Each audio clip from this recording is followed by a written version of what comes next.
Hello everyone, we are now going to see the bone marrow flow cytometry from a 57-year-old man who presented with pancytopenia and occasional circulating blast. So let's start with CD45 versus site scatter. And we have the lymphocytes here, which have bright CD45 and low site scatter, very few monocytes that are a little higher in site scatter than the lymphocytes, and they have bright CD45. The granulocytes, which are painted in green here, have very high site scatter due to their granularity, and they have dimmer CD45 than lymphocytes and monocytes. And these are granulocytes in various stages of maturation, including myelocytes, metamyelocytes, promyelocytes, bands, and neutrophils. And we see a population here in this gate, which is called as blast gate, as indicated by dim CD45 expression and low site scatter.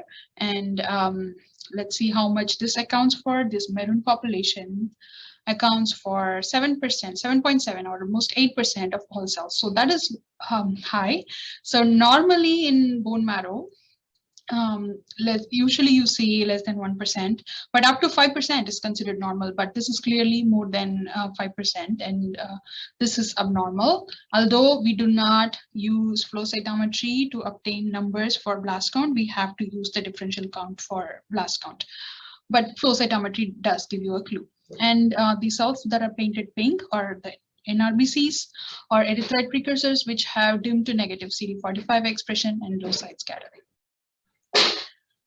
Now, going forward, the blasts express CD34, which is normal, and they do express CD117. They are HLA-DR positive. They're negative for CD123. They have partial CD38, not as much bright CD38 as you see in normal. So in normal marrow, you see that the blasts have are mostly both CD38 and CD34 positive, and they are ready to lose their 34 and stay just 38 positive. We don't see that here. And then the blasts here are negative for CD7, they're negative for CD15, they're negative for CD56.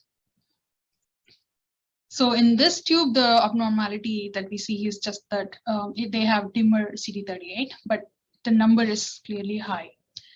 Going to the next tube, again, when we go to CD45 versus site scatter, you see two populations in the granulocyte tube. One is the fluorescent green population, and the other is the dark green population. And because this tube has additional markers like CD10, 16, 11B, and CD13, they can distinguish between the mature neutrophils, which are 10 and 16 positive, from the immature granulocytes, which are negative for these two markers. So the mature neutrophils are painted in the fluorescent green here, and the immature ones are painted in dark green. So normally the mature neutrophils will have brighter CD45 than the immature granulocytes. So that's kind of matching. And also mature neutrophils will have high site scatter.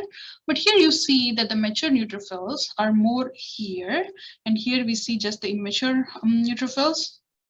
So that is kind of abnormal, because site scatter can be decreased when there is decreased granularity, like hypogranular neutrophils or hyposegmented neutrophils. So we see those in dysplastic granulocytes, or in other words, in MDS. So that is abnormal, and it has to be noted in the report also. Now going further, we can see that in CD13 versus CD16, you have two populations. One is,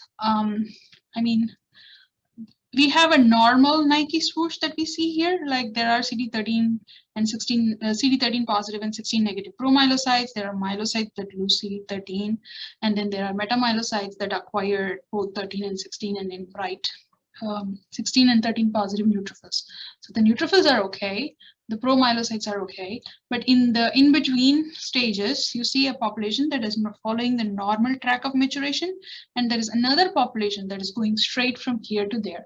So this population is abnormal, and it is showing an asynchrony in maturation. So 13 versus 10 does not highlight anything specific. Same for 16 versus 10 too. And although you see a population here, which we don't normally see, 13 versus 11B, just like usual, you see the thyroid gland.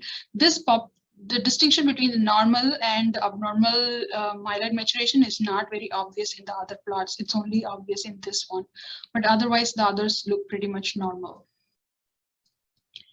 Now coming to the blasts, we do see a small number of blasts that are negative for CD34, and then the blasts are negative for 11B. They're negative for, they do have the normal maturation pattern for CD13, like the inverted C, although we would see a nice C here. It is a little low on CD13, but it doesn't have any direct aberrancies. And CD33 normal, no 14, no 64, HLA-DR positive, although it is partial kind of, 10 is negative. Yeah, this is pretty much the same. So far, there are three things we noticed. One is the blasts are increased. They are almost 8%. Number two, the blasts express dimmer CD38. And number three, we see asynchrony in the maturation of the granulocytes. And other thing we see is also the dimmer site scatter in the granulocytes. So again, when we report this, the final diagnosis in this case turned out to be MDS with excess blast, but we are not going to say that in our reporting top line. We will say how many blasts we saw, and then what is their phenotype, and what other aberrancies we saw. So we'll say 8% phenotypically abnormal myeloid blast identified, and we will describe the blast, and we will also describe the asynchrony we see in the myeloid elements. So like we discussed in the previous chapter, there are certain aberrancies that you can see in the myelodysplastic syndrome in each lineage. If we take erythroids, they will have decreased CD71 expression and CD36 expression.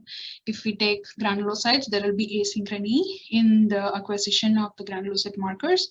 And if we take monocytes, they can have aberrant expression of 117 and 56. Again, there can be asynchrony. If we take blasts, they can show aberrant expression of CD7 and CD56, and they can show dimmer CD38 and CD33. And the other thing we have to keep in mind is the decreased site scatter in the neutrophils because of hypogranularity and hyposegmented neutrophils. Thank you.